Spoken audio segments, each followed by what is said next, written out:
Good evening. My name is Eric Dilson. I teach at Middle School East, and I'm sorry I can't be there this evening. My wife had to work, and I'm taking care of my two children. But I'm going to try and get you pumped up here with a little music to get you in the spirit of sight goals.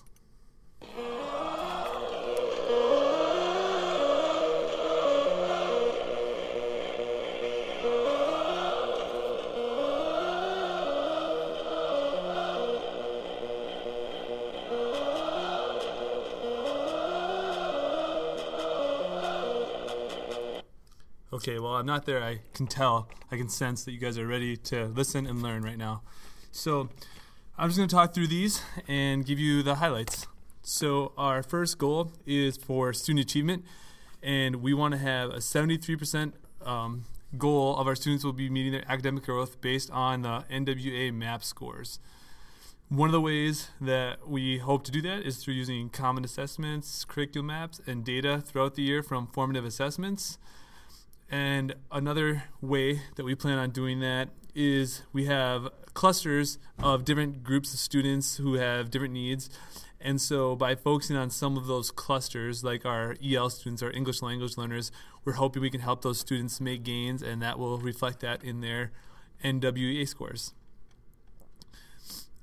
Goal 2 is 100% of students will use Google Apps in each of their classes at least once during the 2012-2013 school year.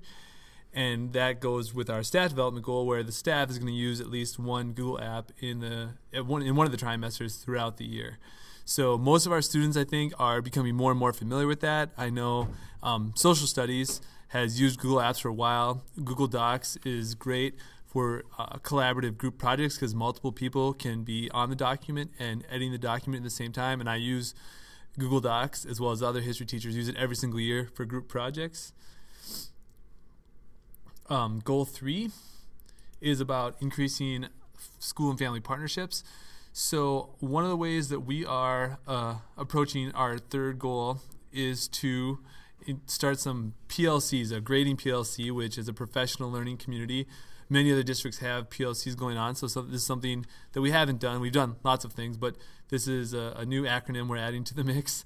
But how we're going to involve the community is that parents and community members are going to be part of our PLC discussion. So we're reading the book Grading for Learning by Ken O'Connor, which has been coming up more and more in the district.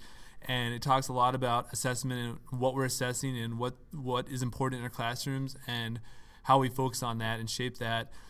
And so the community members are going to be involved in those Grading for Learning discussions.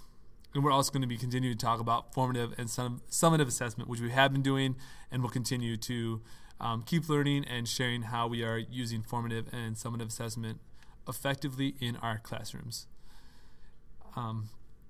Our fourth goal is technology goal, and we'll continue to use our Google Sites. Hopefully they are effective communication tools for families, and that is something we continue to try to get better about. We have a Google Site rubric that we use to evaluate it.